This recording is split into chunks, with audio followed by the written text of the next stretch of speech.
वसल्लम का मुबारक फरमान आपके सामने पेश कर रहा हूँ। आका अलैहिस्सलाम ने फरमाया, जब रमज़ान आता है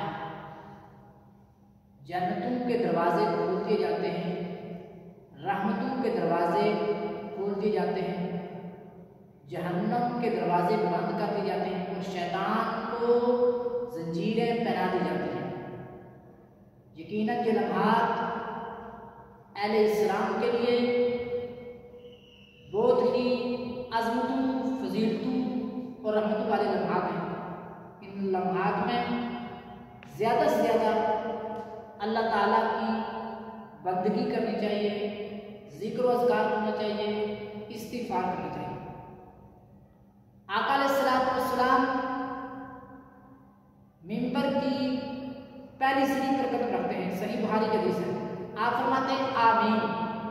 जब आपने दूसरी सीढ़ी पर कदम रखा तो फिर भी कहा आमीन, और तीसरी सीढ़ी पर कदम रखा तो फिर भी कहा आमीन। सहाबा ने वजह पूछी तो आपने फरमाया कि मैंने मिंबर की पहली सीढ़ी पर कदम रखा तो जिब्रील अलैहिस्सलाम मेरे पास आए।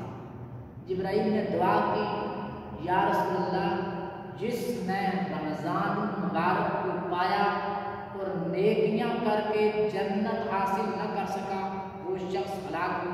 आका अलैहिस्सलाम फरमाते मैंने कहा आमीन। जिब्राइल ने दूसरी दुआ की, या रसूलल्लाह, जिसने अपने माँ बाप को बुढ़ापे में पाया और उनकी खिदमत करके जन्नत हासिल न कर सका वो शख्स हलाक हो। तो फरमाते मैंने कहा आमीन। जिब्राइल ने तीसरी दुआ की, या रसूलल्लाह, जिस शख्स ने आपका नामे नामी इसमें ग्रामी सुना और आप पर दुरूद ना पड़ा वो शख्स हलाक हो। तो नबी अलैहिस्सलाम ने फरमाया आमीन।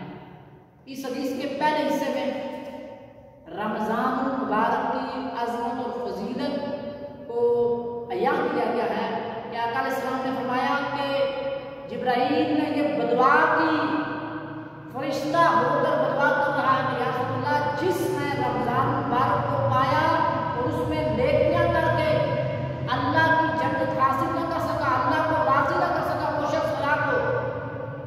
तो हुज़ूर फरमाते हैं आमीन। रहमतल लिल आलमीन आमीन कहे और फरिश्तों का सरदार जिब्राइल बदवा करे तो मेरे भाइयों वो शख्स फिर क्यों हलाक नहीं होगा? उस शख्स की हलाकत उसका मुकद्दर बन जाएगी। इसलिए अगर रमज़ान मुबारक के ये कीमती लम्हात आपको मिल रहे हैं तो इन लम्हात को ज़ाया मत कीजिए। फिल्मों में, ड्रामों में, बेहुदा कामों में, खेल कूद में, फहाशी कुरयानी को देखने में ये वक्त ज़ाया ना कीजिए, बल्कि ज़्यादा से ज़्यादा इन लम्हात में ज़िक्र व अज़कार कीजिए, रोज़ा रखिए, तस्बीह कीजिए, इबादत कीजिए, तलावत कीजिए। इस माह मुबारक में इबादत का सवाब भी बढ़ा दिया जाता है। अगर कोई शख्स नफल पढ़ता है रमज़ान मुबारक में तो नफलों का सवाब फ़र्ज़ों के बराबर कर दिया जाता है, और अगर कोई शख्स फ़र्ज़ पढ़ता है तो फ़र्ज़ों का सवाब बढ़ाकर 70 गुना ज़्यादा कर दिया जाता है। इस माह मुबारक में सदका और खैरात करना, अल्लाह की राह में खर्च करना, इसकी बहुत ज़्यादा फजीलत है। आम दिनों में अगर कोई शख्स 1 रुपया अल्लाह की राह में खर्च करता है तो उसके सवाब को बढ़ाकर 100 गुना ज़्यादा उसे सवाब दिया जाता है। लेकिन रमज़ान मुबारक के मुक़द्दस लम्हात में अगर कोई शख्स अल्लाह की राह में खर्च करता है, गरीबों पर खर्च करता है, मस्कीनों पर खर्च करता है, फरमाया उसके सवाब को बढ़ाकर इतना ज़्यादा सवाब अता कर दिया जाता है कि 1 रुपये के बदले में 1 लाख के बराबर सवाब अता कर दिया जाता है। इस माह मुबारक में नफली इबादत के साथ कुरान करीम की तिलावत, ज़िक्र व अज़कार के साथ माली खर्च भी कीजिए। गरीबों पर, मस्कीनों पर, बेवाओं पर, यतीमों पर अपना माल खर्च कीजिए।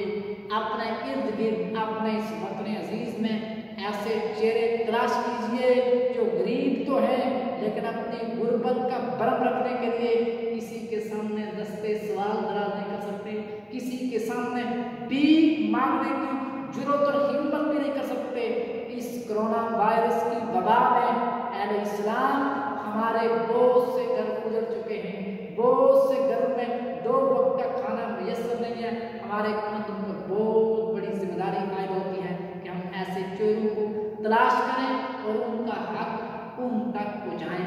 अल्लाह ताला हमारी इस हाज़िरी को अपनी पाक बरकत में पूरा फरमाए। वमा अलैना इल्लल